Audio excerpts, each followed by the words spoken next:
So at this time, I'll call the Government and Operations Committee meeting to order for April 25th, 2022. I'd like to welcome our delegation, Dino and Jan, Rebecca, and Jacqueline. Sorry for the delay, but without further ado, we'll get to our first delegation, which is the quarterly report for the Lower Columbia Initiatives Corporation. And who's going to do that? Rebecca?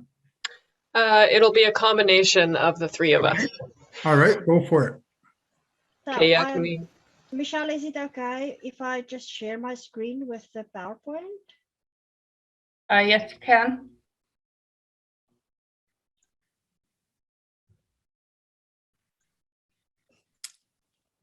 Is that good?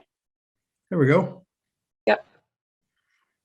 So welcome to our Q1 report. Dino?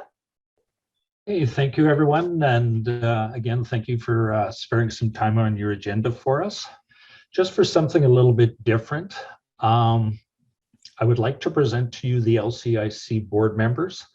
And the reason we wanted to do this little exercise is I think a lot of time of interactions, we always talk about the board, but that tends to be a very generic term. And in discussion, we thought it was only fair to say you really should meet the board.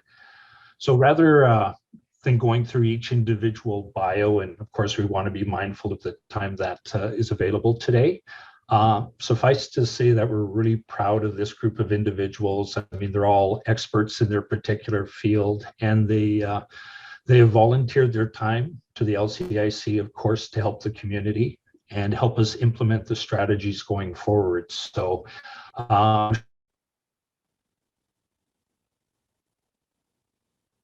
we put faces to the term board, and this is the LCIC board. So Thank you, Dino. Thank you, Dino.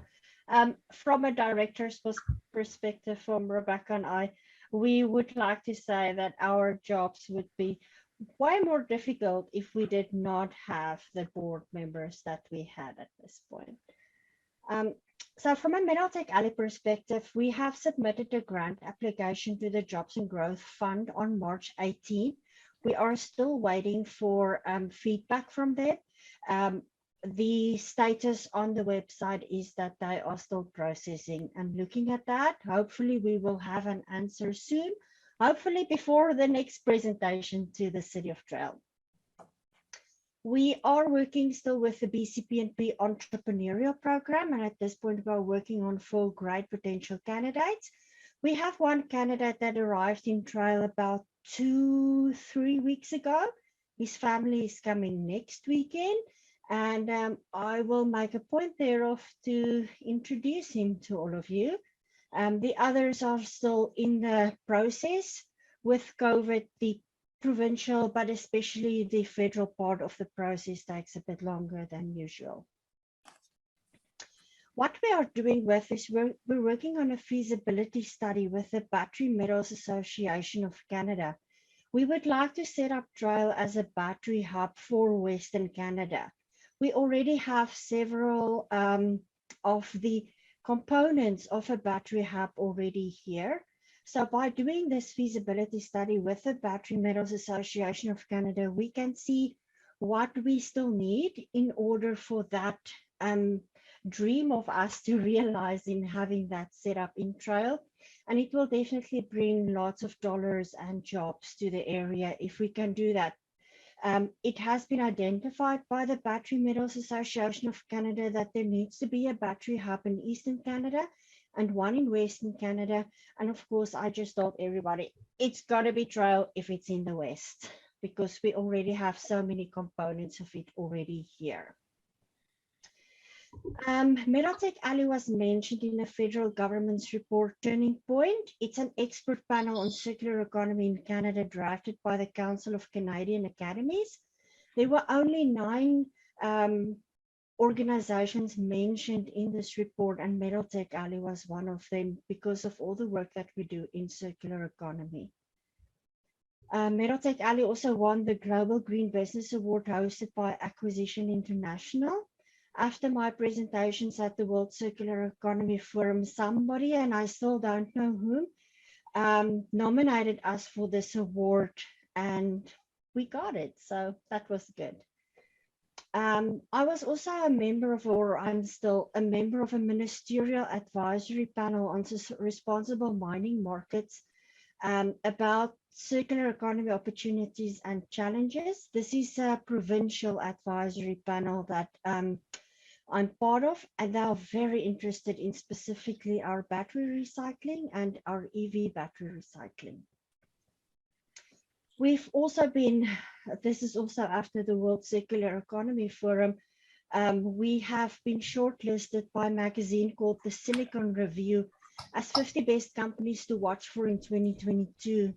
It's a business magazine that is published from Silicon Valley in California, and their headquarters are in New Jersey.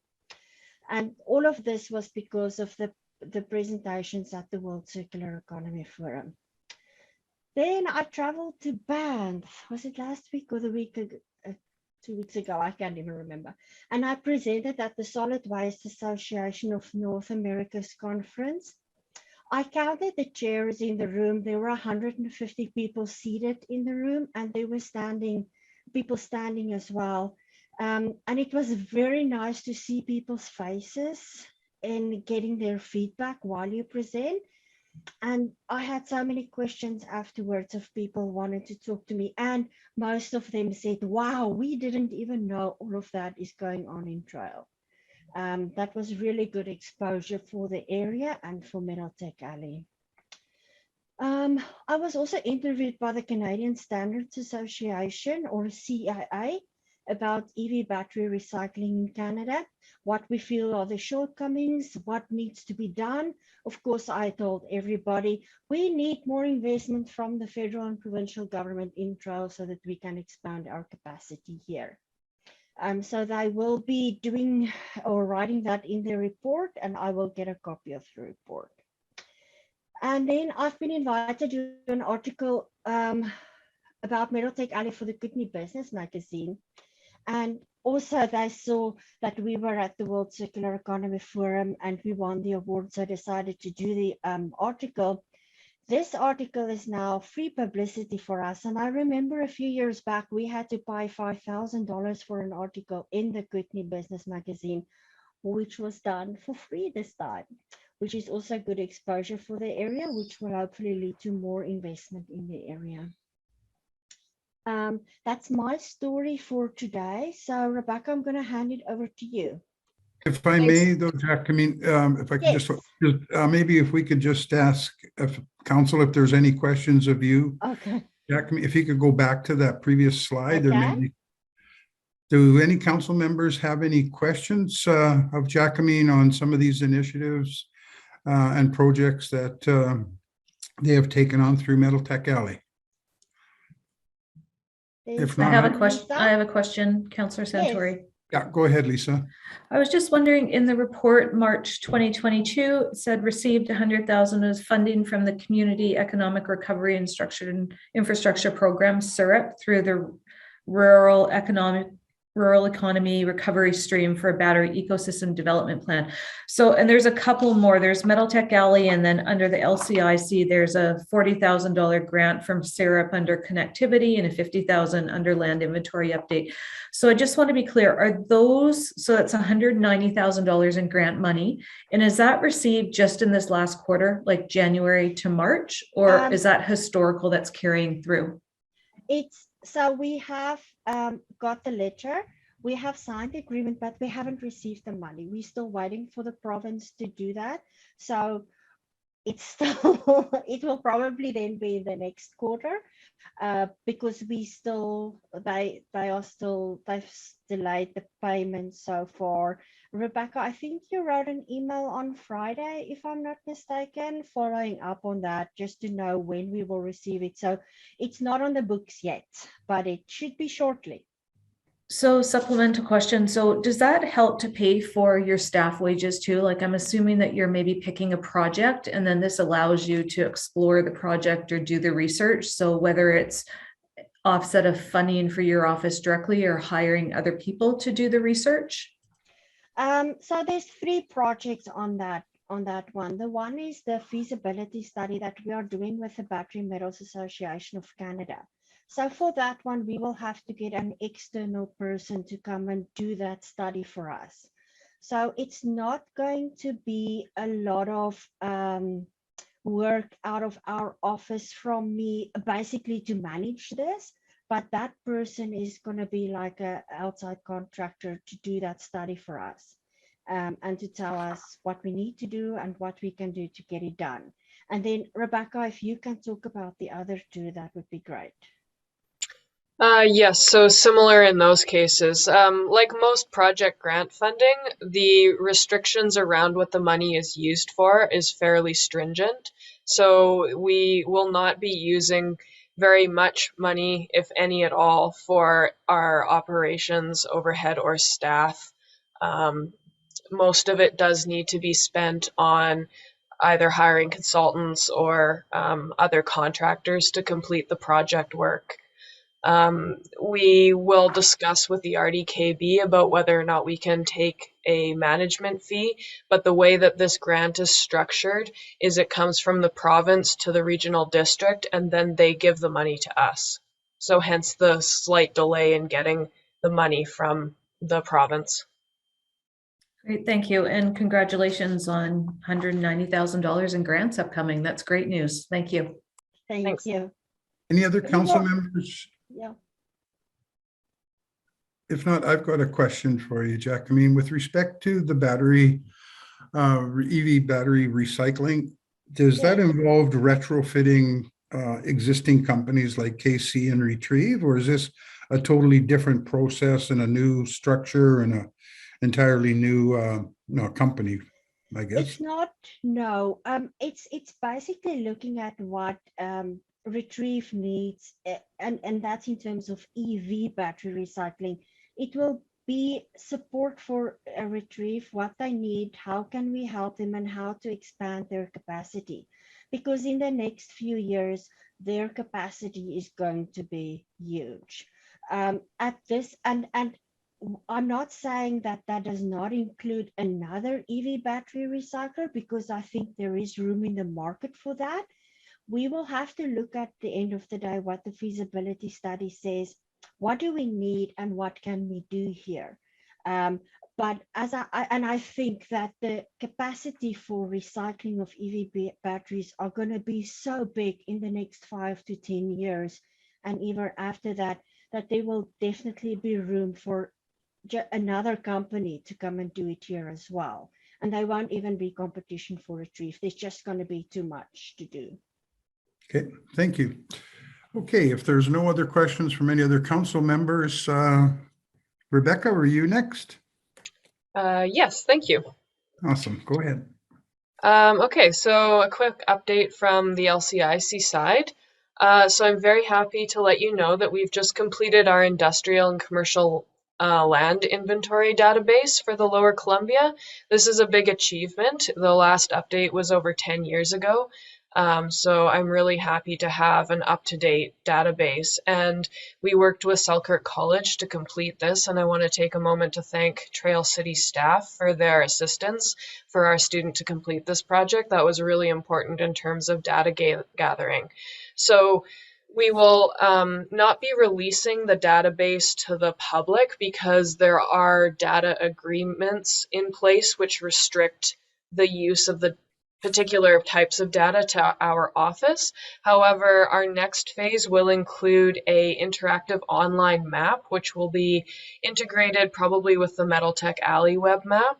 And I'm really excited to see this because this will be allowing potential investors to look at the map and see where there are parcels of land which may fit their needs for investment.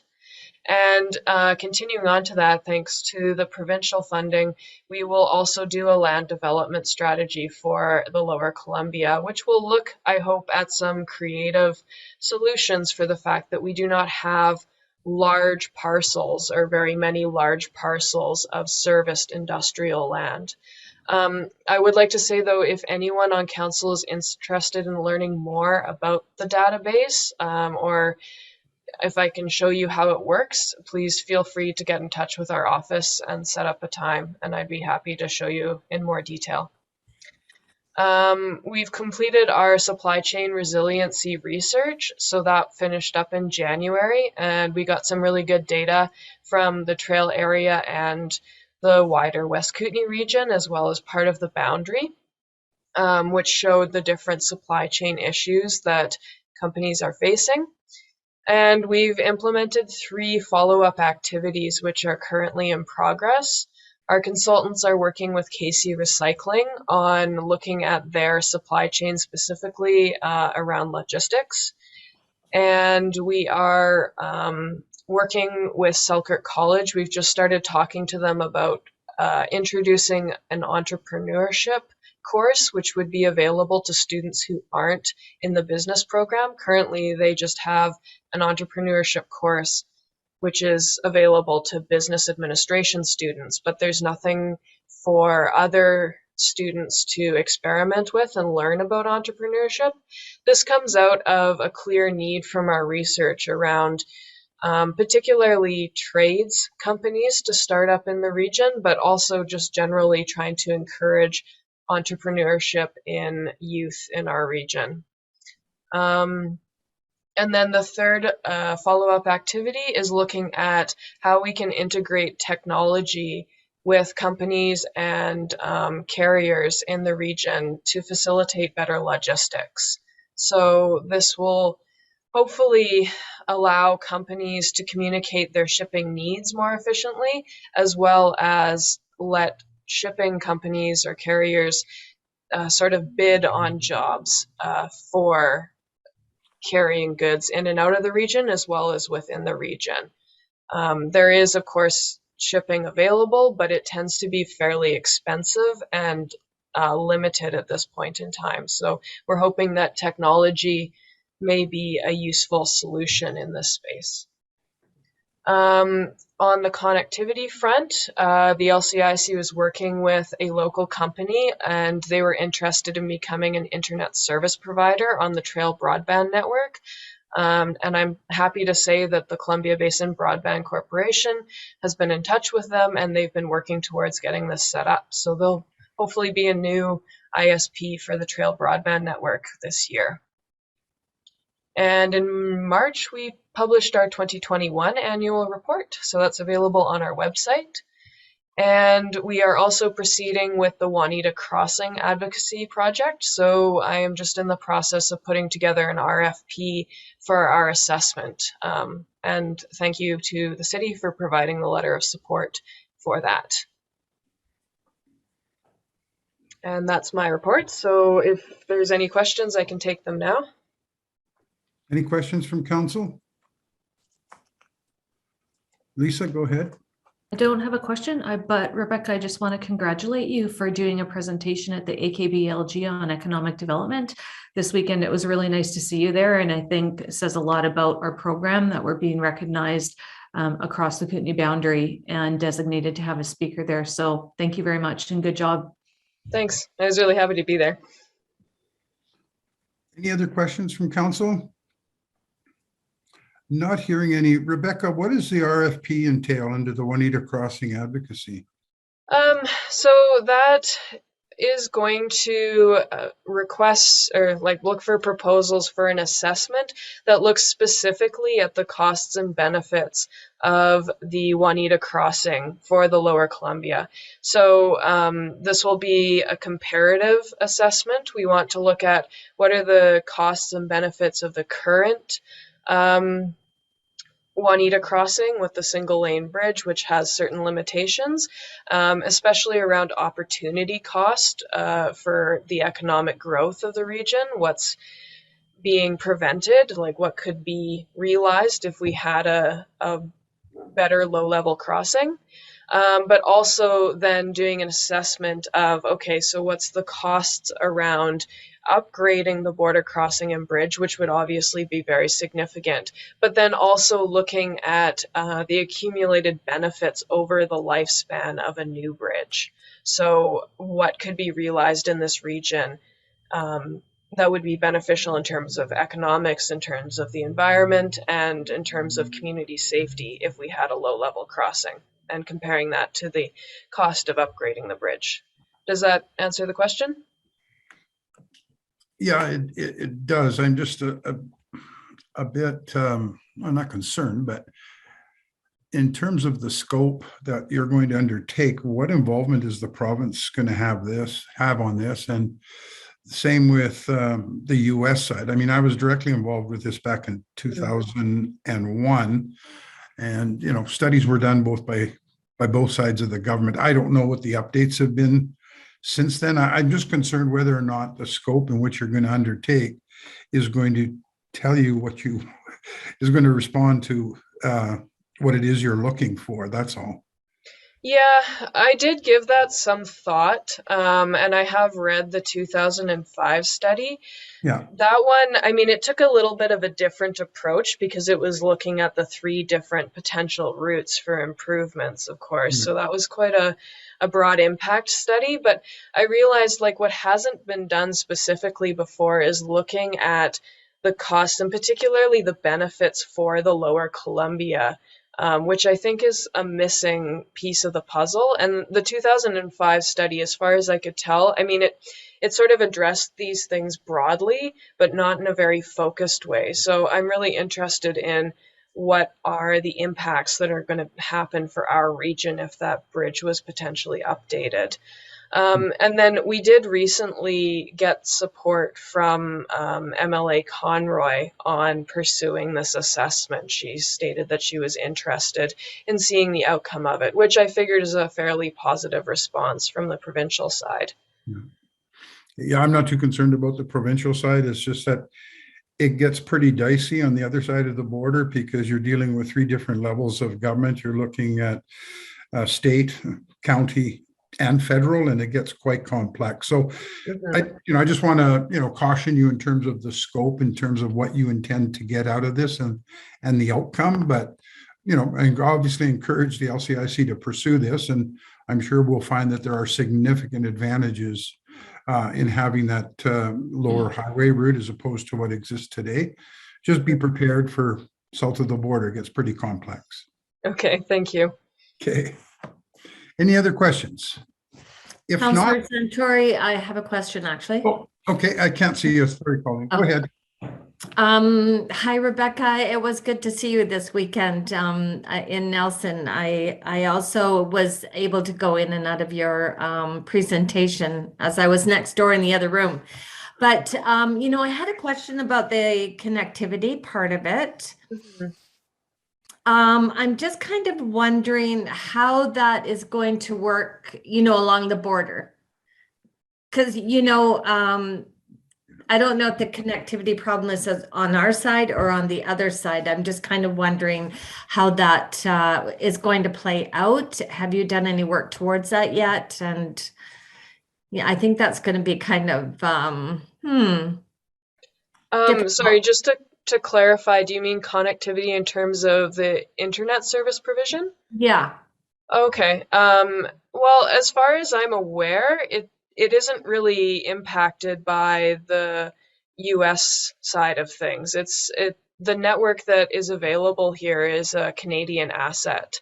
So there isn't really any involvement. And the ISP that I was speaking of has started their registration with the Canadian radio, I don't know, the CRTC. To get all registered with them. So as far as I'm aware, there isn't any problems with that so far. Okay, thank you. You're welcome. Okay, where am I here? I've lost everybody. Councillor Dobie has her hand up. Councillor Bishop. Okay, yeah, Councillor Santori. Can't get enough people on my screen here. Go ahead, Carol. Sorry, I don't know how that happened. I got up to open my windows more, so maybe I hit a wrong button. No, I have no question. You, Councillor Santori. Okay, thank you. Okay, thank you for your presentation, Rebecca. Dino, did you have something to add, or Jan? Well, I'll speak to the LCCTT section, so okay, I'll wait for that. Okay. All right, Dino. Can I move on? Oh yes, go ahead, Jacqueline. Okay. No, it's all Jan? good. Thank you, Sandy. It's Jan's part of the presentation now. Okay, awesome. Go ahead, Jen, and welcome. Indeed, thank you very much. And along with comments from Jacoman and Rebecca and Dino, I really appreciate the time that you folks are offering for us to provide you an update, because we're the other part of the team of this partnership of LCCDTS and the LCIC, where LCIC focuses very, very much on business development. Ours is sort of the broader community economic development context that we add to the picture. So I'm presenting today on behalf of the executive team, and that having just had our AGM, that is made up of Morag Carter, who is she says she's acting president. She's actually the real president. And then I am past president. Bill Van Beek is the treasurer, and Frank Marino has just joined us as one of the directors on the executive committee. So given that Morag's out of town right now, I offered that I would speak on the behalf of the LCCDT. Do you want to go to the next one for me? Great. So there's a few highlights I'm going to pick up on of various activities of the LCCDT over the last while. There's a lot of activity around the farmers market, Trails Incredible Farmers Market. And it continues to make a really big contribution in the community. So throughout the summer of 2021, the market was fully open, albeit with appropriate COVID protocols in place. And over the summer, there were 15 markets held, attracting 22,000 visitors. That's a lot of people in our downtown core. It supported 127 vendors and 15 service organizations, including the food bank. The Christmas market, which was held out at Juanita, at the mall there were 75 vendors that attracted 5,400 visitors. And I know when I went out, I had trouble finding parking space. So not only to attend the market, but also do other shopping out at the mall.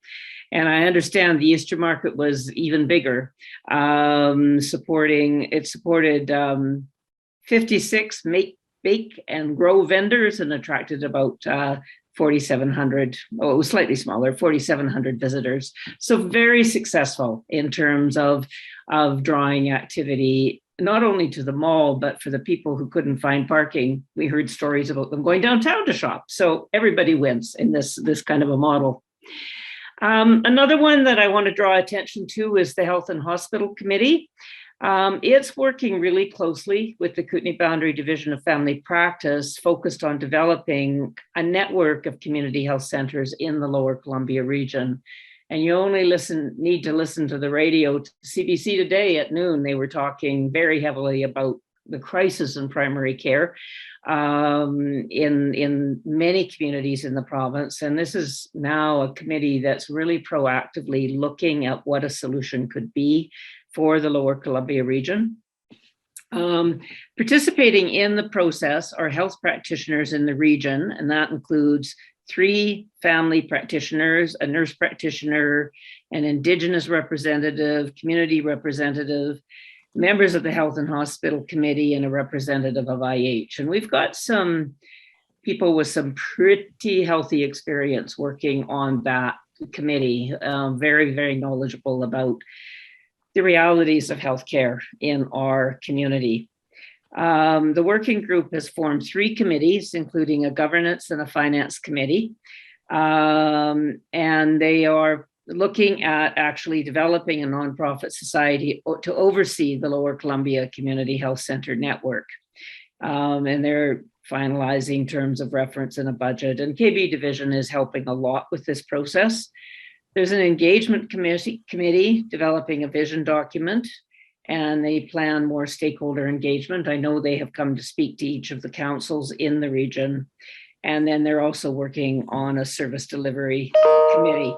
And I understand that there was a motion passed at AKBLG to kind of promote some of the concept that we're talking about. So I was very excited to hear about that. The Sustainability Committee hosted David Suzuki in the fall of 2021 in a virtual meeting in which over 400 people participated. And the committee is also working to develop a second trade show and trail for the fall of 2022. The other thing that we're working on is committee revitalization, because like any organization, there's ebbs and flows in terms of energy on the committees. So we are restructuring the meetings, the monthly meetings, to some degree to be more intensely focused on the work of our committees, as well as some other expert presenters. And we're getting really good feedback on that kind of a process. The first of these kind of reformatted sessions was a workshop held on the whole topic of the vulnerable population, which is, you know, very large and center in the downtown trail area, and the impact that has on our local business communities. After providing an update on the services that are available, as well as where some of the gaps lie, we asked 3 core questions. You know, what surprised or is something new that folks learned as a result of the presentations? What is something my business or organization could do in addition to what was being discussed in the presentations? And then on the other side, what assistance does my business or organization need to address the challenges presented by the vulnerable population? So we got good dialogue, good discussion out of it, sent a letter to yet another letter. Well, this is the first letter from the LCCDT to David Eby, the minister responsible, amongst other things, for affordable housing.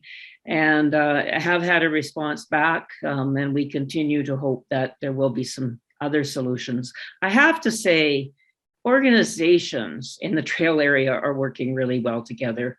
So we just need to get that housing solution in place. Do you want to go to the next slide? And that's the last slide. And no surprise, wanted to add some input in terms of development of affordable housing. Now, recognize that we have spun out a separate organization from the LCCDTS, the Lower Columbia Affordable Housing Society, and then we work with some of the other housing societies in the region as well. So we have the original 10 units that we purchased or developed back in the sort of 2014 to 2016 range. And you know as well, Columbia Park Housing, with its 9 new units, opened up in the spring of 2021, and it's at full occupancy with some very happy tenants in place that feel safe and sound in decent housing. The Rosslyn Midtown project will be coming into tenancy in probably about February of 2023, and we're working on the design of the Fruitville Affordable Housing Project. The LCIHS is also working really closely with the Villa Housing Society, because those 23 units up in Shavers Bench are in very significant need of redevelopment. And so we're working with BC Housing on some solutions there. I just took a quick look at our financial statement that was just passed at our AGM this month, and realized that we're already up to assets of just shy of $5 million. And once the Rosslyn project comes online, that will quadruple. You know, pretty soon we're going to be up in excess of $30 million in assets. But by 2024, we'll be 30 to 35 million in assets, plus all of the economic activity that goes with maintaining those buildings, to say nothing, of course, for the safe, affordable housing that is there for our population. So it comes with a social heart, but it comes with some business a contribution to the business community, without a doubt. We're an economic force to be reckoned with, which I think is really important. And we have a lot of credibility, I think, in the province's eyes. So with that, I'm going to leave my presentation, but I'm very happy to answer any questions. I see Carol Dobie, I think, has one. Yeah. Go ahead, Carol. Okay, thanks, Jan. On the Rosslyn Midtown project and the Fruitville Affordable Housing Project, when people are making application for a residency, is Rosslyn only accepting applications from Rosslyn people and Fruitville doing the same, or is this open to the whole area? The Rosslyn one is restricted in the sense that it's focused on workforce housing. So the focus is going to be on people who work in Rossland, they may be living in Trail, they may be living in Castlebar, they may, you know, right now, but it is meant to be focused on people who will be working in the who are working in the Rossland workforce.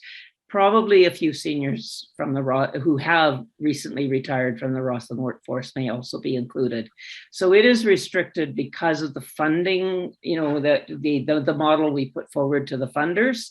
Fruitvale, no, it will be open. Our focus is Lower Columbia region for recruiting people into the housing generally, and so that will apply to the Fruitvale. It'll be Lower Columbia region. Open to people in the region. And of course, the villa is open to people in the region as well. Thank you, Jan. So Jan, I take it then the Midtown project in Rossland is not considered to be an affordable housing initiative? Oh, it's affordable if you look at market rates, because there's going to be a number of the units that are under, I mean, a majority of the units actually will be rented out below current rental levels. So it will be affordable, and there will be limits both to assets and household income. So it's meant to be low to moderate income, but it is focused on people who are working. But it is that low to moderate income workforce. Okay. So somebody making $250,000 a year can't move into the Midtown project. Just can't. And you know, I have to say, one of the big ones is there's some seniors in the Rossland area that would love to sell their house and move in. They're not going to be eligible. I mean, just too many assets basically is they'll be sitting on. So that's an issue that applies to right across the region. There is a need for that market housing without a doubt. And you know, we really want to work with LCIC on that, on finding some solutions there for sure on the market. Any other questions from any members of council? Okay, not hearing any. I'd like to, on behalf of council, thank LCIC as well as the LCCDT for the work that they've been doing on behalf of the Lower Columbia region, and Jacqueline, specifically in terms of your efforts in trying to drive economic development with some new initiatives around the opportunities around the EV battery recycling. It's quite encouraging. And I think even for the average layman, knowing the amount of pressure there is for people to convert to electronic vehicles, that I think it's a no-brainer that down the road there will be a significant demand for the type of business we're pursuing. And it's good to see that the Lower Columbia is taking the initiative on something that's going to be not only of local importance, but provincially and nationally as we move forward. So thank you very much, Jacqueline, for those initiatives you guys are undertaking. And without further ado, you're welcome to stay for the whole meeting if you have nothing better to do with your time today. But if you do leave, we totally understand. And now I'd like to call upon our second delegation, and that's Sergeant Mike Wasinovich of our local trail and Greater District RCMP detachment. Welcome, Mike. Welcome. Thank you very much for having me. I was asked to speak about our first quarter statistics of 2022 first, so I'll start with that. And then I'm going to move on to asking for some new positions at the Trail and Greater District detachments, as well as I can answer any questions after our journey of the presentations. Go ahead, Mike. Okay. So the 2022 first quarter seemed fairly routine. I didn't see anything of concern. I noticed we are down about 2% from last quarter in crime. The pandemic fundamentally changed the way the police respond to calls in the Trail and Greater District area for that time period. I imagine now that pandemic conditions are ending, we're going to be returning back to more standard, crime stats. So we did see a big increase in suspicious persons, vehicles, and occurrences. That just coincides with more people staying at home and noticing things around their neighborhood, as well as calling them in. Check well-beings still continue to be high, but loved ones checking on each other, wanting the police to check on people maybe they haven't heard from in a long time because a lot of people were stuck at home without contact. So we did a lot of that and, found quite a few people in medical distress or in need of medical attention that we could assist with along with EHS and Trail Fire.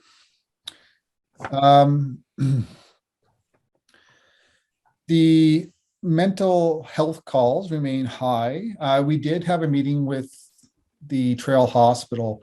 We had been providing a security-like service to them for a long time, to the point Trail calls to the Trail Hospital represented about 7% of our call volume.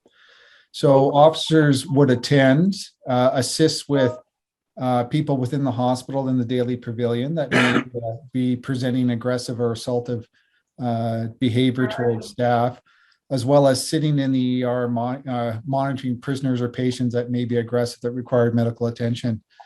We did have a good conversation. The calls have since largely dropped off, and we've recommended to the hospital that they increase their security and look into their security's expertise, about negotiating with mentally ill patients that may be housed in the hospital that require, some physical intervention. So largely that's been successful so far. We gave them the deadline of April 1st, and I'm hoping that starts reflecting in our calls to get that call volume, because the hospital files, when you document them, it may only represent a small paragraph of information, but the number of hours spent at the hospital, was considerable.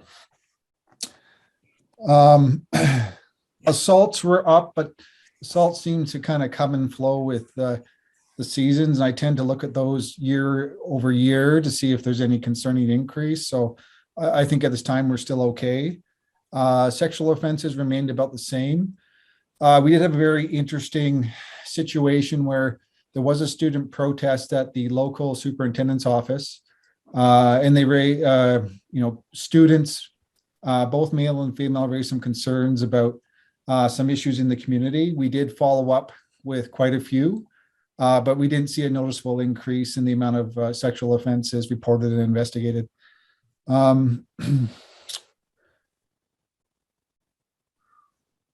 Auto theft stayed about the same or stayed the same.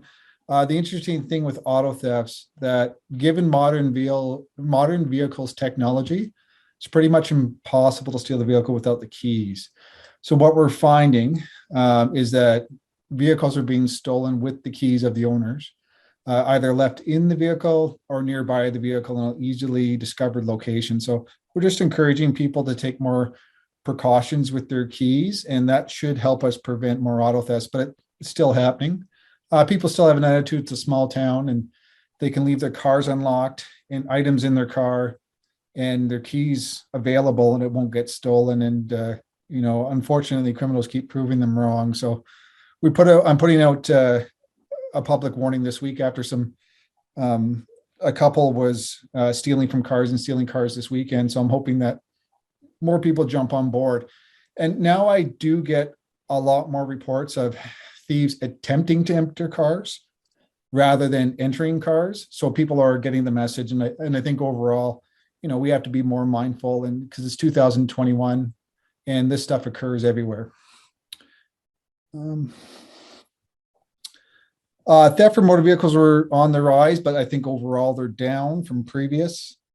Drug investigations remained about the same. I have to say we have a lot of new investigators or new to us investigators, and they're really keen on getting out there and conducting drug investigations on the road or if they're called to them. Overall, we were down from 319 criminal codes to 286, represents a small drop. And impaired driving, and you kind of combine the two stats, both, because we can proceed two ways: criminal code, which is one way of doing things before the court. It's much more complicated, or by through the province enforcement program. So we bid about 18 impaired drivers off the road, and the detachment's very focused. We usually take at least one or two off the road every week. Traffic tickets were down a bit. but I'll just wait to see how they look over the year. And domestic violence files were down, but I've also noticed that our domestic violence files are fairly low for the area. Any questions about the current statistics or previous statistics? Any questions of council members? Carol? You're on mute, Carol. You're on, there you go. Okay, so just one question on the drivers that you're trying to get off the road in terms of being under the influence of drugs or alcohol. Are you seeing repeat offenders? No, actually, where I would say the trend is younger people in Rossland, which is surprising because I think it's for whatever reason, I see a number of people in their 20s, maybe their 30s getting pulled over in Rossland, which is, I think it's a bit unusual for whatever is going on there. It's a bit disproportional for their town. And then around trail, it's, usually just individuals visiting, like there are locals, but because I think we're in the Kootenays, when people go out and drink, sometimes they're left without an easy way to get home. So they make a bad decision and drive. So I would say it represents a fairly wide cross section of society. And, with Rossland being maybe a little bit of a notable exception, that there seems to be more impaired driving given its population than versus trail. Thank you. Any other questions regarding the report? Eleanor? Yes, Mike, can you give us a little bit of a breakdown on the homelessness issue? Are you getting more calls? Are you not getting more calls, etc.? Well, homeless I'll define as the vulnerable population or hard to house or temporary people who seek temporary shelter.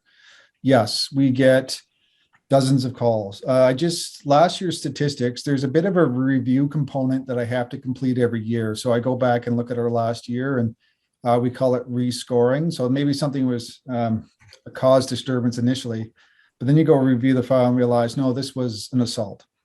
So what I've noticed is that we had about 600 calls with cause disturbance, which usually involves yelling or fighting or, general brouhaha in the streets, and mischief, which involves, sleeping in ATMs, loitering, things like that. And we had about 600 calls specifically just for those two things. And, mainly centered around downtown, but that's where the, population lives. What we're doing our best through enforcement to deal with it. We regularly lay charges. However, we're never going to charge our way out of this. I think we need to start looking at the homeless population downtown or the hard to house population as a bit of it's a special group. They have mental health issues. They have drug addictions. They have, don't have any family or financial support.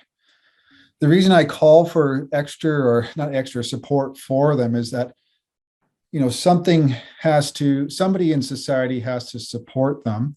It doesn't mean that they get up tomorrow, put a suit and tie on and get a job and free of drugs. It just means that they're better supported and either they get stabilized and get out of a life of crime or get stabilized and partially reduce the amount of times they're involved in maybe criminal activities or nuisance calls. As example, right now, me and the fire chief, Dan Derby, have been conducting foot patrols once a week.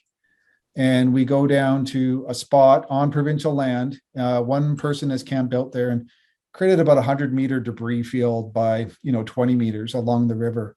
Now it's been cleaned up and we're trying to, raise awareness and manage it, but that's one person. So if we could get that person stabilized and into housing, we wouldn't have that issue. And, that reoccurs about 10 times a year with the same person. So our strategy is to focus on the small, part of our strategy is to focus on a small minority that create a lot of work for us and reduce that by giving them some alternatives. They may be stuck in a lifestyle of mental illness, homelessness, and addiction and other things. But supports do work. And, overall, I believe part of the reason our crime rate's going down, or at least being managed, because it has gone up significantly in other areas experiencing the same issues, is because the police are heavily involved with mental health, addictions, and housing supports, and we fully support it. And whether or not the police, in one community take this approach or not, it's still needed. And I think, I'm alive to the benefits of it, that it may just, if we can deal with somebody once rather than 10 times, I think that's better for us. And then we can focus policing on a more general basis and to where people want us to see us, rather than in one particular location all the time. Thank you. Thanks, Mike. Any other questions of any other council members? If not, I think, Sandy, yes, sorry, did I miss somebody? Oh, go Me. ahead, Carol. Sorry. sorry, I would have asked this earlier, but just to follow up on some of Eleanor's questions regarding the homelessness, I have kept in touch with a lot of the businesses down around the Selkirk area, and it's just been brought to my attention. They're concerned with the fires on the bank above where the mural is, right across from Selkirk College, where vehicles park in there. And we know now that the ground is getting pretty dry. We're seeing fires starting in various parts of BC, and they're worried about that area. Has that been a concern for you? I had a good discussion with Dan Derby, and I'd recommend that he come and, talk to council about this. So when it's on the river, like just depending on where it is, if it's in provincial or federal lands, it's under those types of regulations. Yeah. And with fire, if there's no fire ban, there's certain conditions in which someone can have an outdoor campfire. I'm not saying it's appropriate to have it in that location, but I think each fire is dealt with on a case-by-case basis. But most of the time, if they're not being used for warmth or cooking, they get extinguished.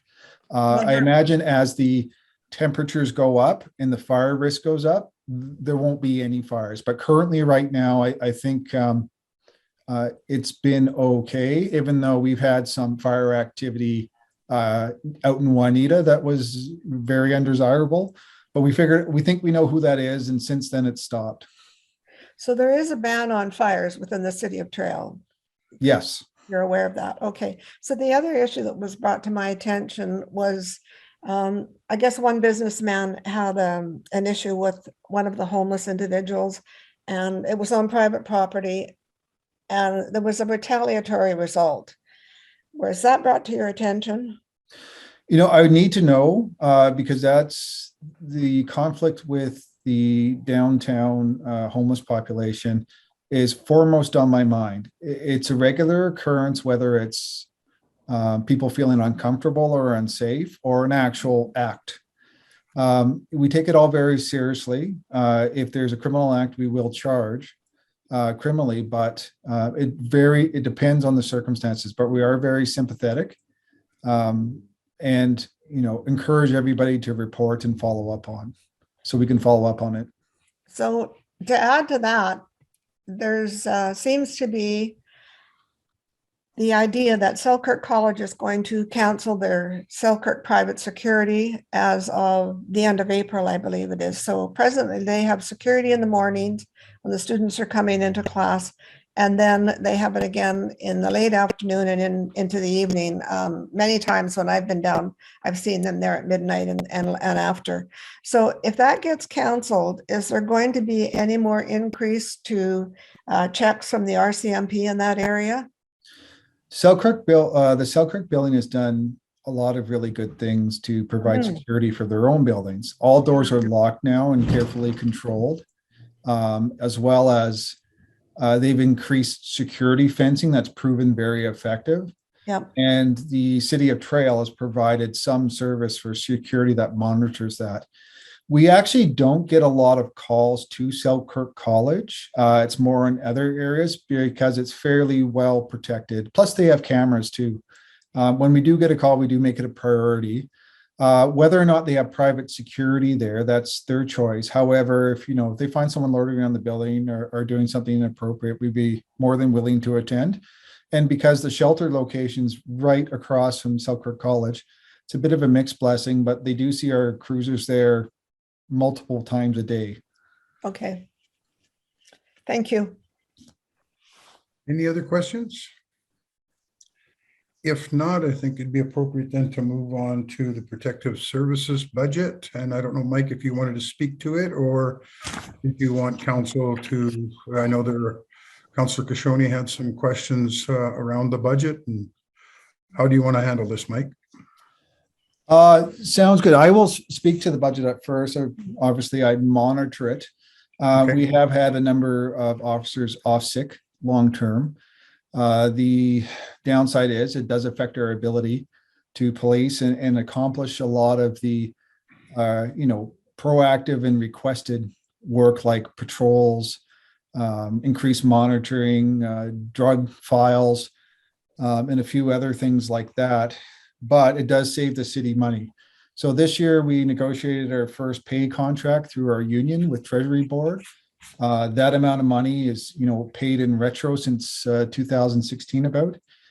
So there is going to be quite a substantial increase in police salaries this year. Not only, our new salary rates, but the previous retro pay. But last year, I think after talking to Reno, we saved the city about $300,000. I'm going to see how that turns out at the end of the year, but I'm hoping that savings will help apply to the new retro increases. And I'll say it, policing is going through a modernization period. The RCMP, when I look at our budgets compared to municipal budgets, we're running about $2.4 million right now, whereas Nelson City with 17 officers is over $3.1 million. So you get quite a large discount using the RCMP. Plus, we're a very, very thrifty organization. And, when I look at my budgets, like gas budgets, which are really only budgeted for like 80 cents a liter per gas, you really have to manage your costs, and there's not a lot of fat to trim. So policing is a necessity, but within that necessity, there is a cost to it. But I think the value right now is exceedingly good. And, further reductions to any of that type would likely put the RCMP's ability to provide 24-hour policing as well as specialized policing, which I'm going to talk to with suggesting some new positions in trail to target drug trafficking, to assist with the downtown homeless population and the, criminal stuff that goes along with that, as well as, the overwhelming number of requests for traffic services in our area. That's the future of modern policing. And we look to municipalities that can provide funding as provincially and federally. Those funding, those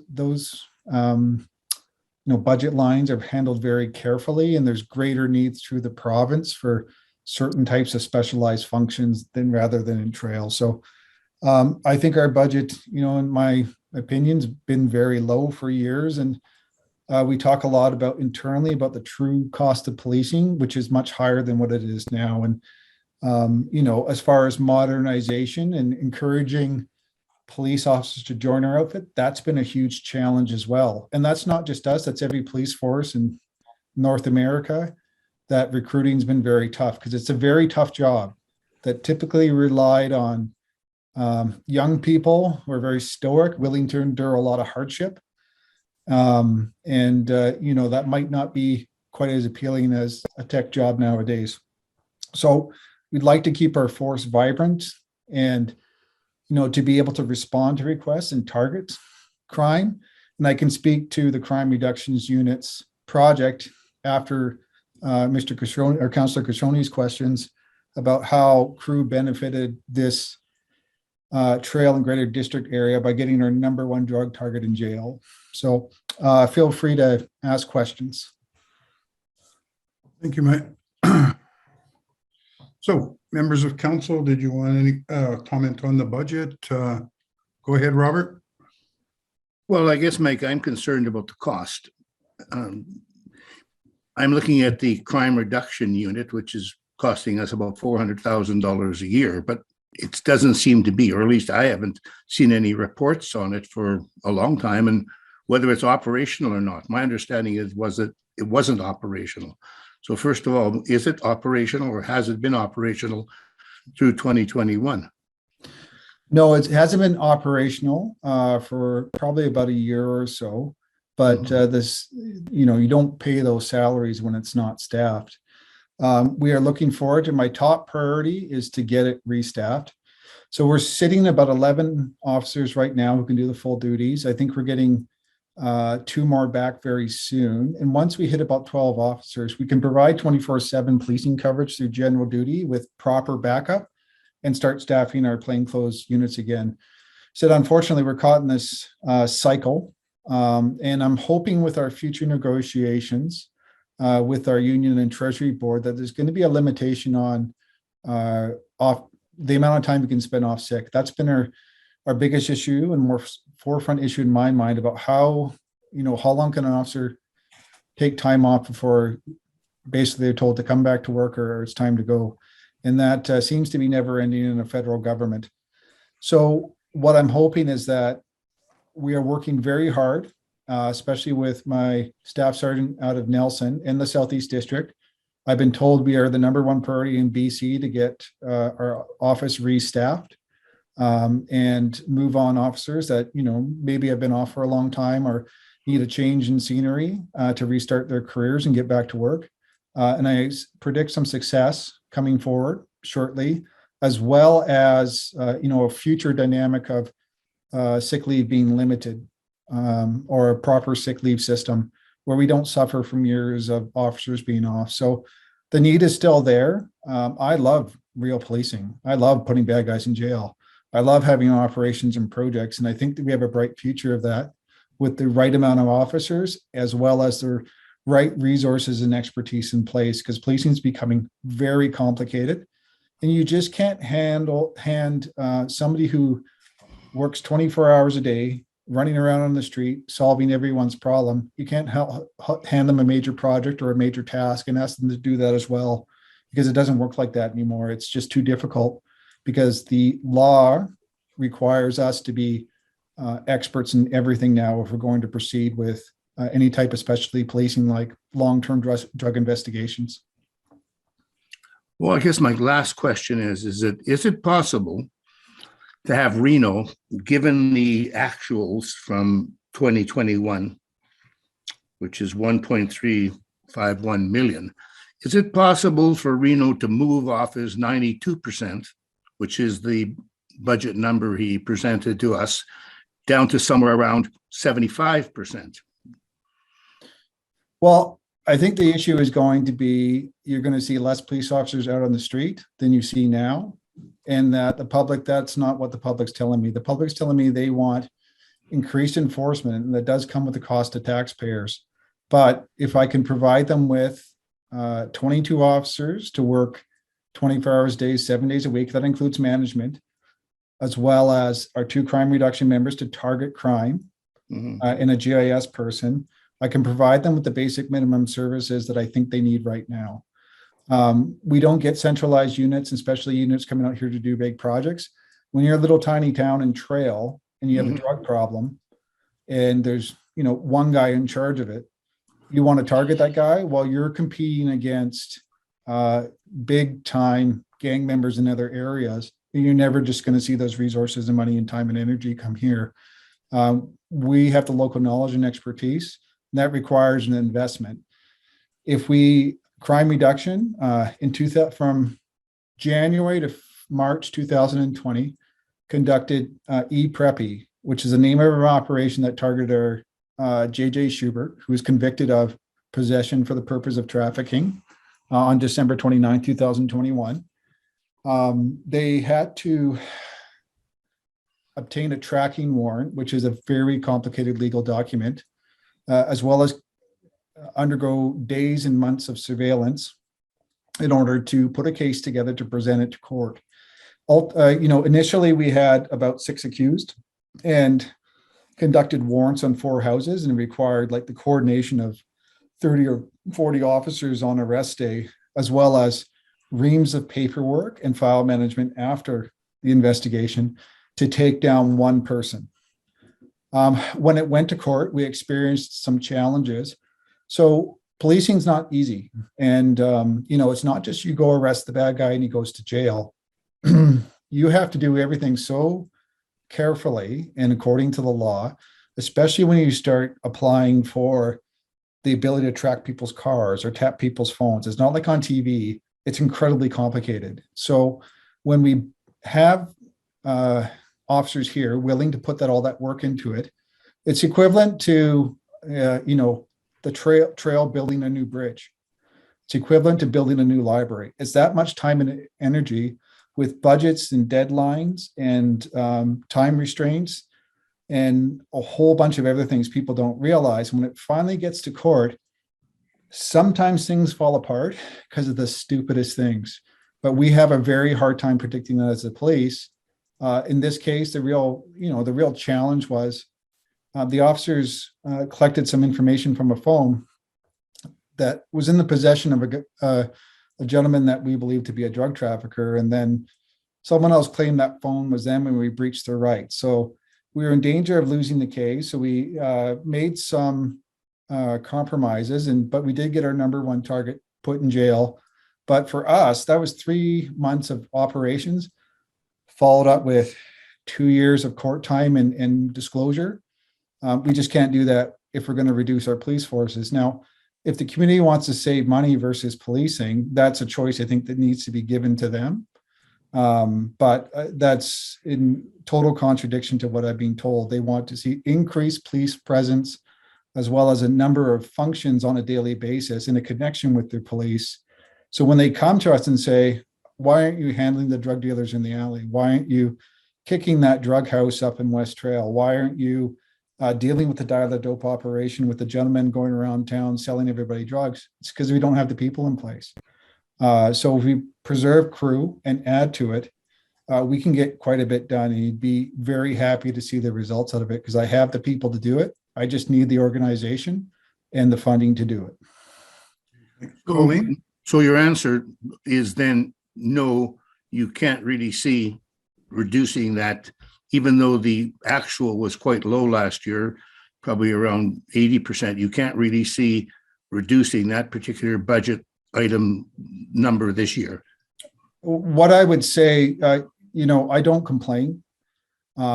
We've gone as low, I can say it now, as 7 operational officers. Myself, I've been out on the street investigating. I've been in a physical altercation of all altercations. It's been a while. I'm still suffering the results of that, just because, things don't pop back into place like they used to. So if we reduce it, you're going to severely hamper the police's ability to keep our town safe. Long-term, our schedule and the officers just toughing it out and working overtime, it doesn't work. But likely what you would see is day and afternoon shifts, and then no one working overnight. No, I don't want that. I'm just saying the answer would be no from you then. Yeah. And okay, that's fine. We've convinced officers to work on call if they're needed for backup, which means they get paid. But this particular generation wants their time off to be their time off. And if they all collectively decide they're not going to work on call, you wouldn't have any police coverage. You'd have to rely on Castlegar or somebody else working to show up. And yeah, it's, rural policing has been fairly underfunded for years. And I think we have a good model. We should stick with it. I understand. Thank you. Colleen? Thank you, Councillor Santori. Hi, Mike. I'm just wondering, what is it going to look like this year for the foot patrols? Are you still going to be able to do them on a regular basis like you do? And I'm also wondering if there's any opportunity to bring back the bike patrols or kickstart the bike patrols again. I've already posted a schedule for foot patrols. The challenge is our resourcing right now, but I'm hoping as summer moves on, I've offered a foot patrol during the week and on the weekends for 2 officers, just for safety issues, to conduct foot patrols around the downtown core. I think they will start occurring. Me and Dan Derby are doing one together every week, just to supplement that. as well as I've been in talks with the city of Trail requesting about $10,000 for 2 patrol bikes. I'm not sure, exactly what the cost is going to be, but I understand there might be a bit of a budget there from previous policing initiatives that haven't quite worked out. Because I have 2 officers right now, or 2 or 3 trained already on bikes, as well as the opportunity to train more officers. And I think it's going to be fairly well regarded. So again, resourcing is always our greatest challenge right now, but as we get officers returning to work with these different opportunities, what I was hoping as well is crime reduction to take on the additional activity once they're restaffed of foot patrols and bike patrols in the summer.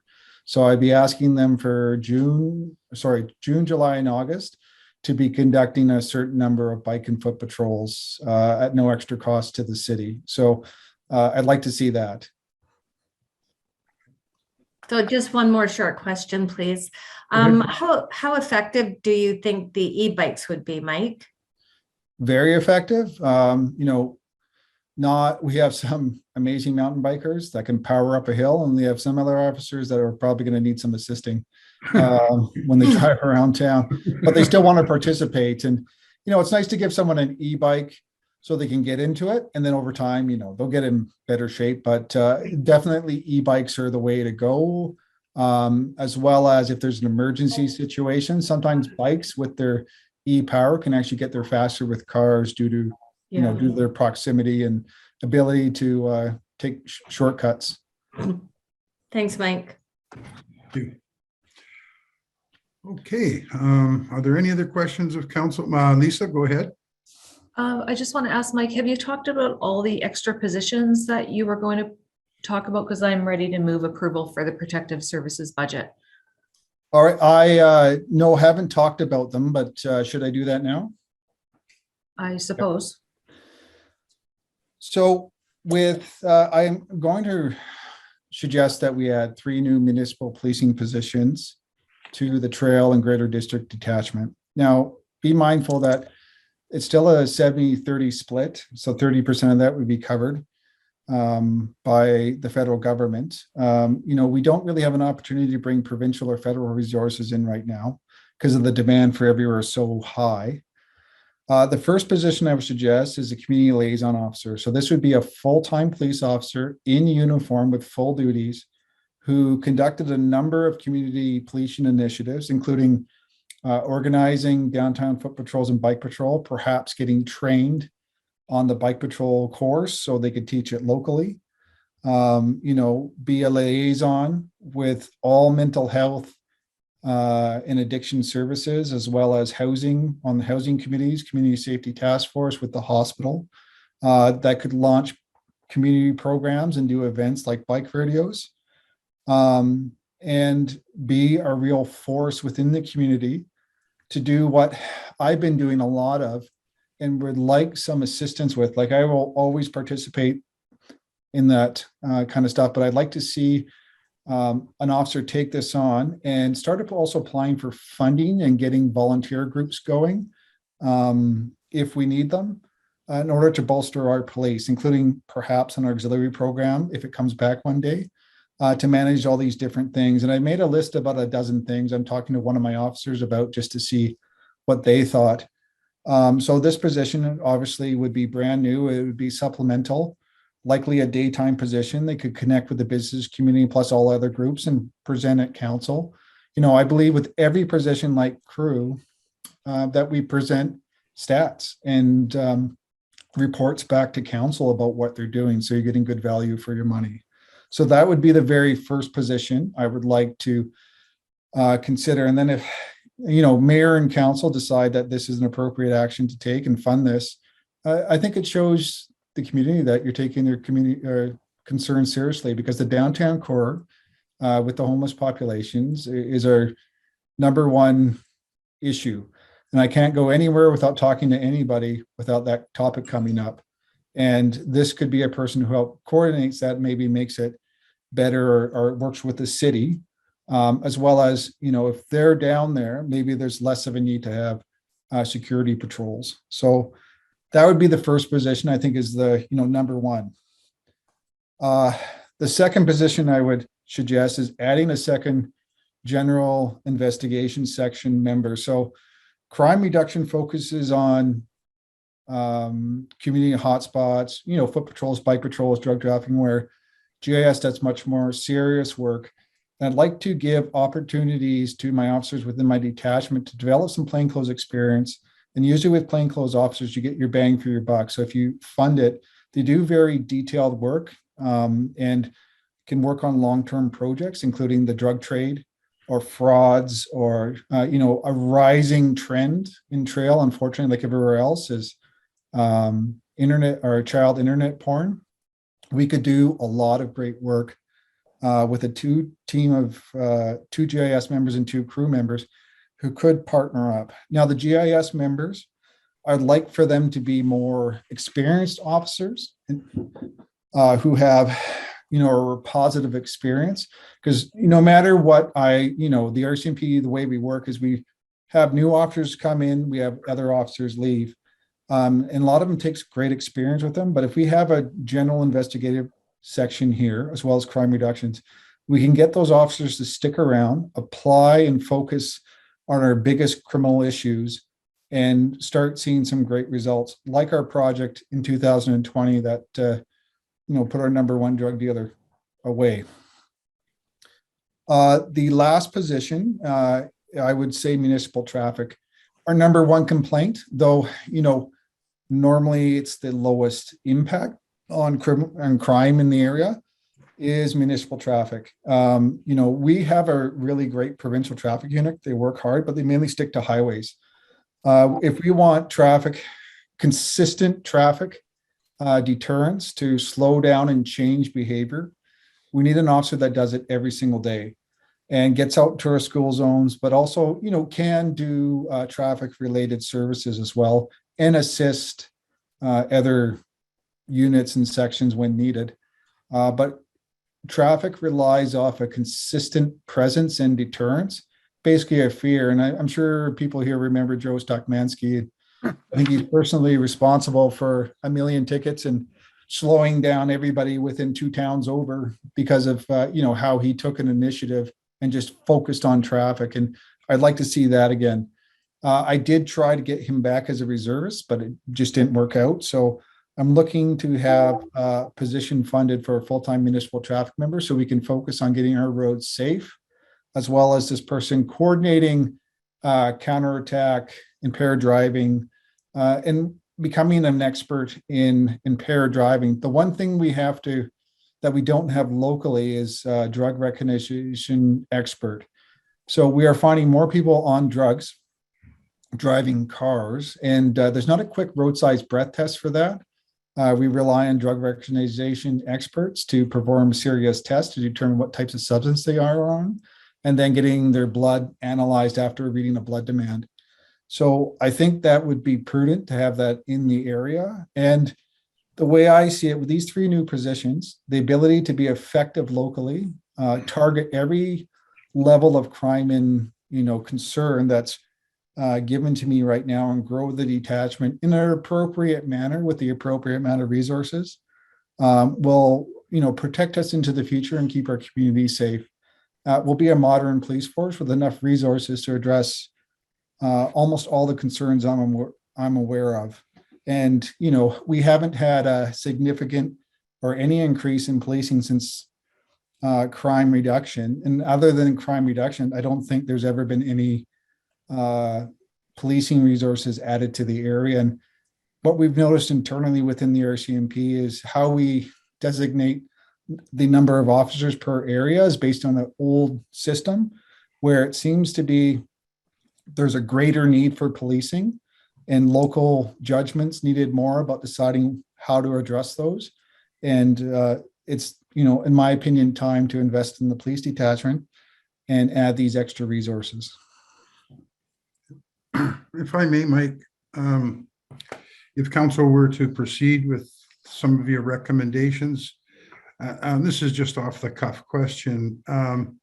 With respect to your CRO, bike patrols, walking patrol, and things that you want to focus on, do you think it would make any sense with a small satellite office in the downtown core as a presence, where some of your detachment people would work out of the downtown core. I'm just wondering, just the visual of the presence of the RCMP, and I don't know what kind of space you have left at the detachment out at Juanita to house 3 more people, whether or not it would make sense to have a small satellite office in the downtown core. If I could pick our detachment up and plunk it down, I'd put it right downtown. To have a satellite office, I think the estimate was $600,000. What? Because of the security requirements, like you can't, it'd be basically opening up another detachment. It was very expensive to do, and it's mostly to do with security requirements, the fact you'd have to keep it manned. We just can't have an office front downtown.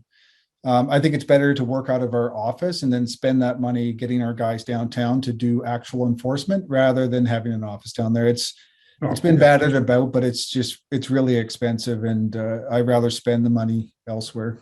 Oh, for $600,000, I agree with you. Yeah. Carol? Yes, thanks, Councillor Santori. Mike, I just wanted to piggyback on what Sandy had said. And of course, the cost puts it into an unrealistic position. But I had many people comment on that. Why can't we have a satellite RCMP downtown? So it's been something that's been floating around out there in the community. Yeah, and what I'd like to do is get more officers downtown on a more regular basis. And I think with extra resources, I can do that. As well as, I don't know if this is the debate I have. I don't know if it's people want to see more officers downtown or they want to have a connection with an officer. And that's why, I think we're doing the best we can with what we have. I do think it's going to get better. But if we start making connections with, like, if I have someone regularly go to the downtown business meetings and meet with them and address their concerns and work on issues like security or the homeless, I think you're going to see a lot of positive comments rather than just seeing a building downtown, because I don't think that's going to change as much as actually putting people in place and having those people accomplish objectives that make the town safer and connect with other people in town to assist us with that. Because right now with mental health and addictions and housing committees, I think we're making progress in ways that the police couldn't do alone. Thanks. Okay, I'll take Robert, and we just have to be conscious of time. We have another meeting at 4 o'clock and we still have. Yeah, so Mike, So Mike, what you're saying is you want to have these 3 people, are you proposing that Trail pay for all 3 of these? Yes, in order to get them implemented, I'd be asking for the city. But see, we have a number 12. We're already paying for 2. That'll be 14. Those 2 were specifically designed, and I was there at the board. I was on council at the time. They were specifically designed to be operating in the city of Trail all the time. Now, if we're going to pay for these, does that mean we're going to increase the budget by $600,000? Yeah, I'd estimate that would be the cost of salaries, but you do get a 30% discount with the federal government. So I still think it's the best deal in policing out there, and we're still be below Nelson City Police, which is over $3 million for 17 officers. Arguably with the bigger population and more call volume in downtown. So I think what I'm saying is time to modernize policing. I've always believed since I've been started in 2018, I've questioned the amount of resources we've had within the Trail Detachment, and if that was sufficient to address modern police needs, and I don't think it is. But I guess the problem, Mike, is that would mean the city of citizens of Trail have to pick up all of the costs. A lot of those people that we're dealing with in the district come in from Rawson or Fruitvale or Montrose or Area A or Area B or whatever it happens to be. So we would be looking at counting the crime reduction unit. We would be then, funding the RCMP to the tune of $1 million over and above what we are required to fund them. I mean, I would have thought that this proposal would have come up a long time ago, that if in fact we were looking at increasing the cost by $600,000. Did this just come up now, or has it been in the works, or I don't know?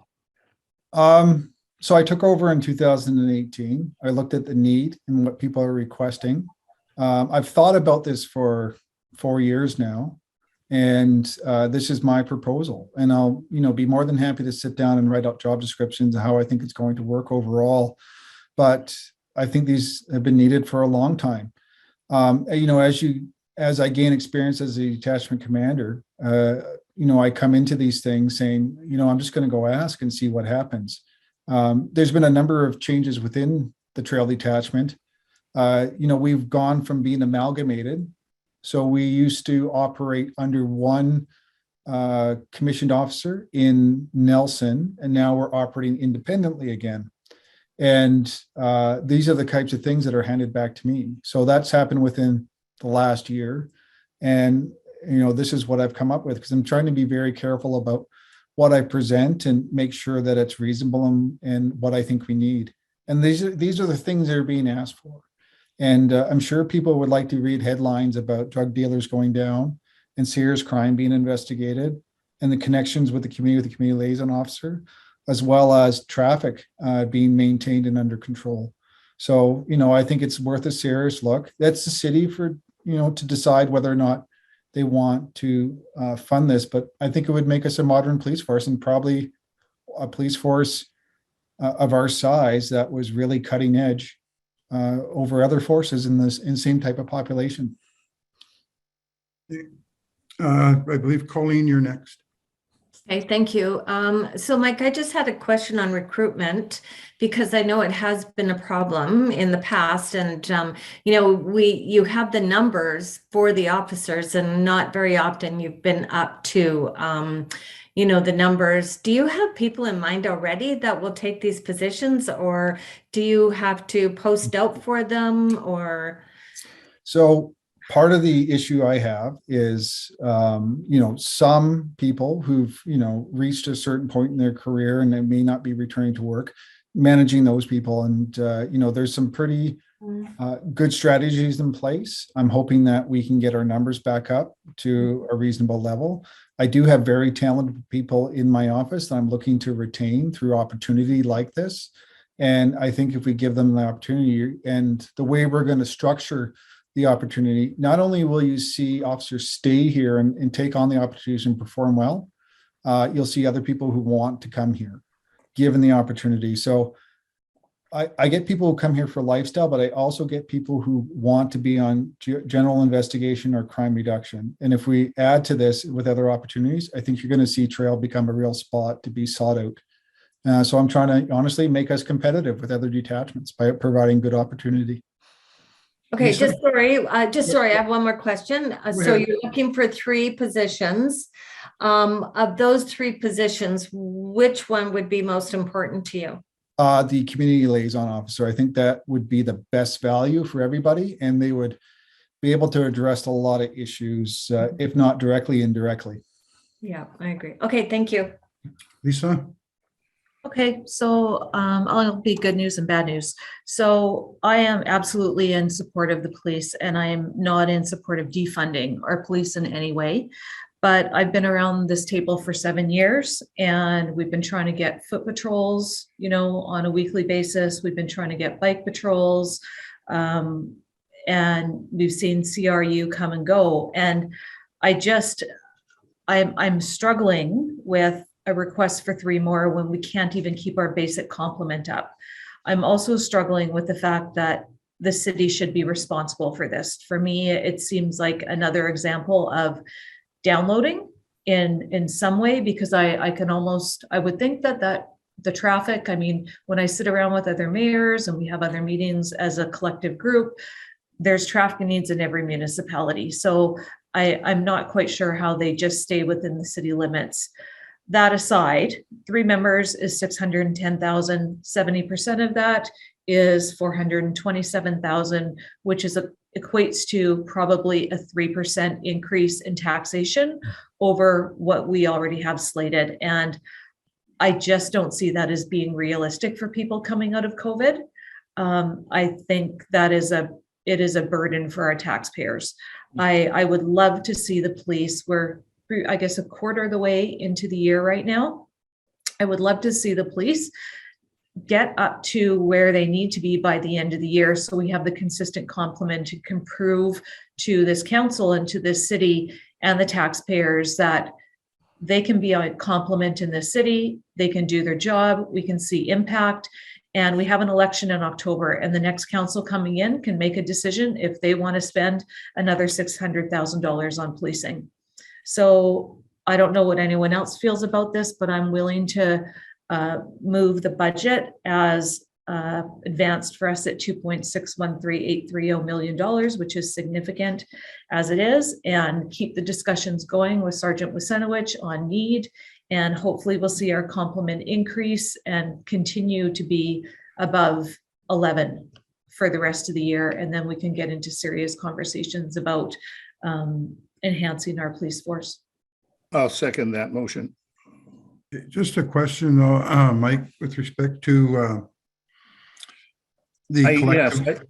I agree 100%. I mean, I'm not opposed to adding even one position maybe later on to see what happens, but I really think that it can't always be the city of Trail that seems to be, solving the problems of the entire area. And that's one of the reasons why, you don't have amalgamation in many of the areas, Mike, because they don't want to amalgamate because they're going to pay 70% of the costs. And, if you had the amalgamation between Warfield and Rossland, you would have them paying 70% of the cost. We are right now paying 10 times the rate for policing that the smallest municipality is paying, 10 times the rate. So I'm going to speak in favor of this motion to set the budget as it is. Thank you. The question I had for you, Mike, with respect to the collective agreement and the sick leave.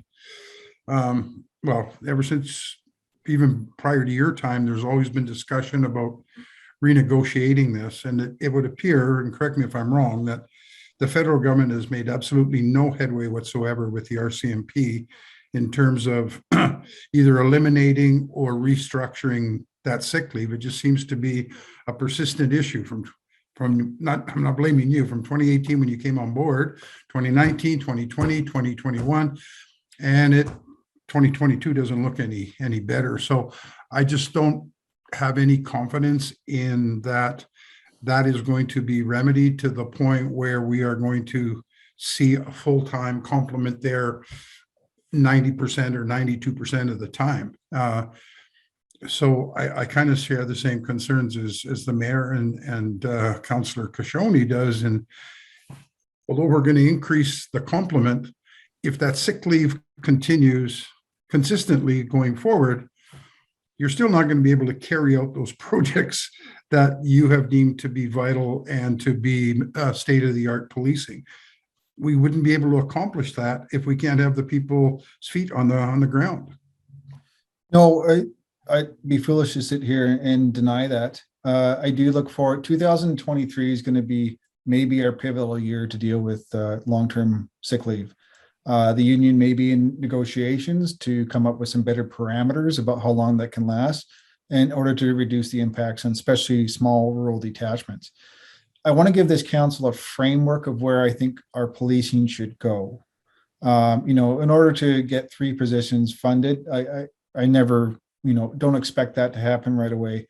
However, I encourage everybody to speak with people see if that's something they would be interested in, see if the cost would be worth it to the public in order to get those going.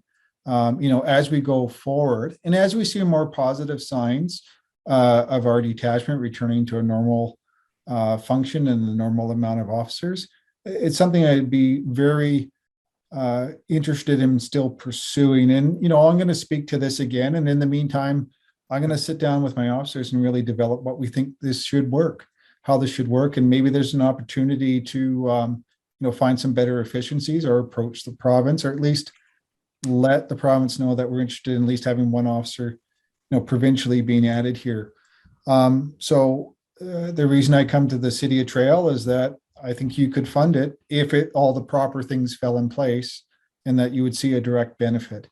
This is my hope and what I'm going to continue focusing on during my time here as the detachment commander. And I'll keep asking for support and work with the entire council, whether it's this council or the new council, and mayor and just see how we can make it work. And I encourage everybody to reach out there, talk to people you know, and see what they think. And I'd like to hear the feedback. Okay, thank you, Mike. We do have a motion on the floor, and if I could just suggest for yourself and, I don't think this council is going to be in any position in the near future, given there's an election coming up, but that, moving forward, I would strongly suggest that the detachment put forth a very comprehensive cost-benefit analysis in terms of, the advantages of this investment into the RCMP, so that a new council moving forward, as well as the public, are well informed, to increase the budget at this time and just say, well, we're going to have better policing. I don't think would even cut it with the public. I think they want specifics and they want cost benefit analysis in terms of what can be achieved with this investment. So that's just my suggestion to you as the detachment leader going forward, that I think the public needs to know it. And I think those, who knows, it may become an election issue where people and councillors actually have or potential councillors have an opportunity to speak on the importance of policing, because I'm sure it's going to be the center of discussion coming the next election, whether it means adding more people or dealing with the current services that people feel they're getting or not getting. So anyways, for what it's worth, that would be my suggestion. So Carol, you had a question on the motion? No, I just have a question in general. Okay. It's more to do with those people that are off on sick leave.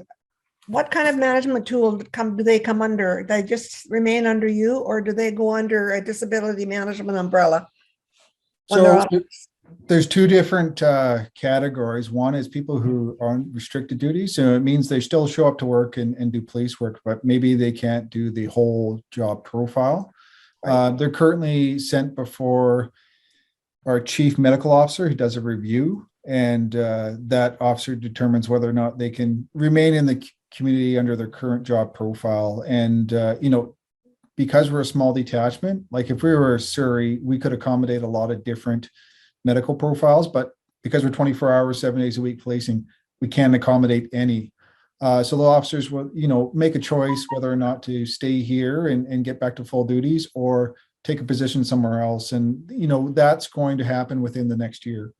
The officers who are long-term sick, I've reached out to our health services. They're working with those officers.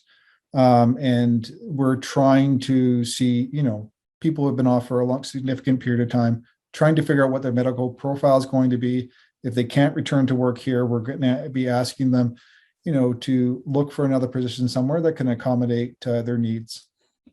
So the ones that are... I'm going to have to suspend things. We're running pretty late, unless that's specific to the motion, Carol. I apologize. No, it's not. Okay. Then. I can also be reached, anytime this week if you want to discuss it further. Okay. Thanks, Mike. I will call you. I didn't mean to cut you off, Carol. It's just that. No, that's okay. Okay. So we have a motion made by Lisa, seconded by Robert, to approve the budget as previously submitted by staff. All those in favor of the motion? Aye. Is there anyone opposed? The motion is carried. And once again, Mike, we want to thank you for your time, and please extend our thanks to the detachment. We know the challenges that you guys face each and every day, and your efforts do not go unrecognized by council, and I'm sure they don't go unrecognized by the people of Trail either. Thank you very much. Mike. Have a good day. You too. Thanks, Mike. Thanks, Mike. Okay, moving right along to item 3, Parks and Recreation. And this is approval to award the contract on the replacement windows. I'll move approval. I've read I'll it. second it. Okay, we're glad you read it. We got a seconder. Michelle, did you want to add, or does Robert Baker or any staff want to make any comments with respect to their recommendation? We do have Mr. Baker here in order to speak to the recommendation that he's put forward. So perhaps he could just give a very high level overview of the recommendation, just for the benefit of the viewing public. I just thought Robert may want to comment, because we're not going with the low bidder as normally would be the process here. So Robert, I'm sure you want to speak to that. There is about a $50,000 gap. So I'll let you take it from there. the low bidder on the project didn't seem to have a sound grasp of what it's going to take to actually enlarge the windows that are in the picture behind me. They only budgeted about $13,000 to cut larger windows, whereas the other proponents have budgeted something like $50,000 or $60,000. The contractor that only proposed $13,000 in labor, they didn't come to the site tour, and I don't think they have the internal capacity to do the work at a good enough quality, whereas other proponents are going to bring in a concrete cutting specialist, which I think is the proper way to do it. Somebody that has experience with these large cuts through an 8-inch concrete. I think we need to bring in professionals rather than a small outfit trying to do it in-house.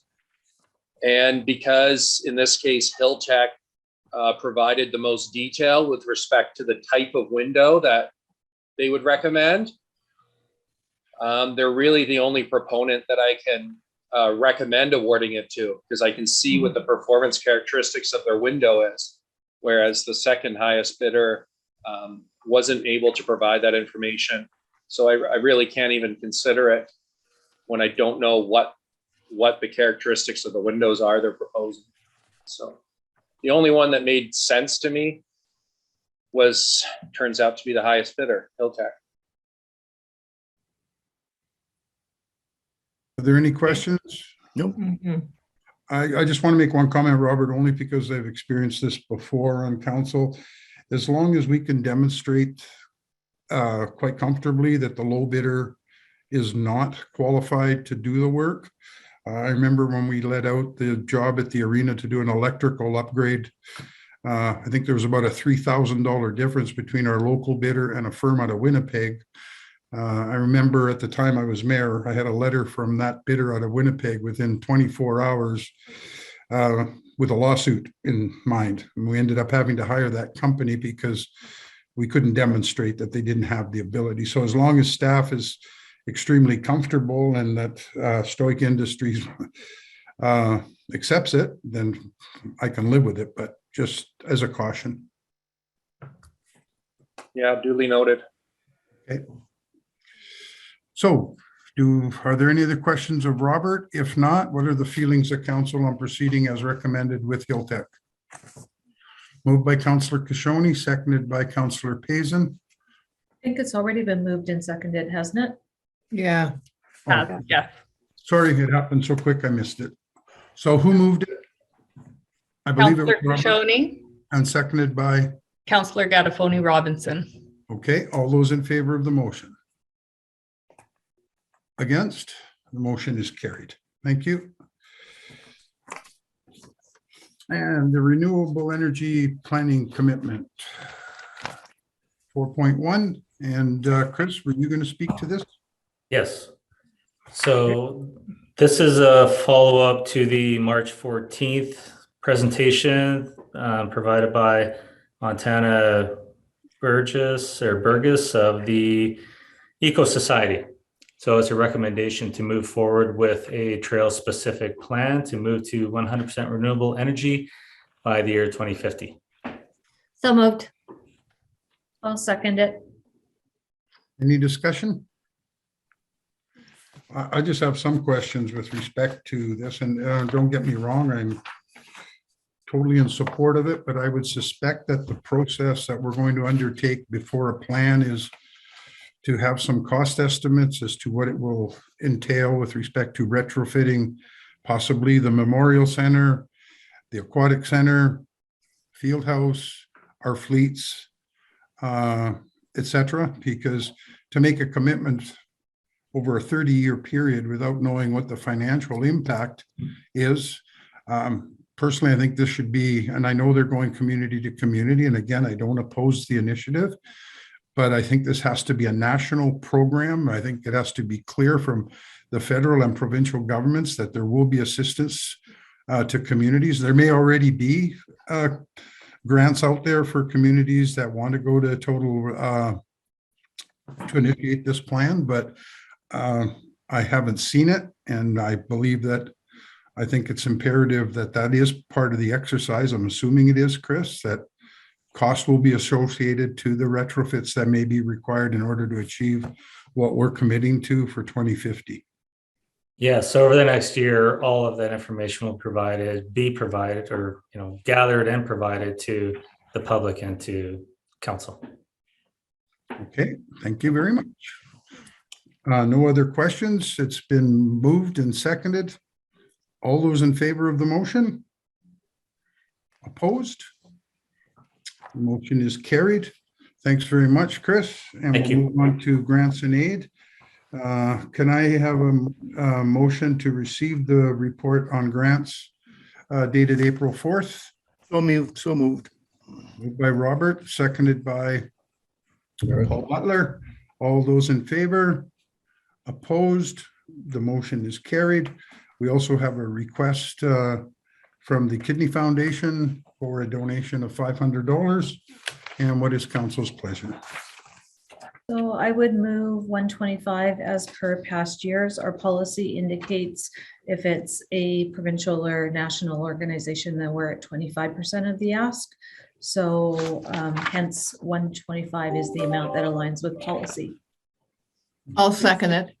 And we have a seconder. Any discussion? If not, all those in favor? Opposed? The motion is carried. And could I get a motion to adjourn?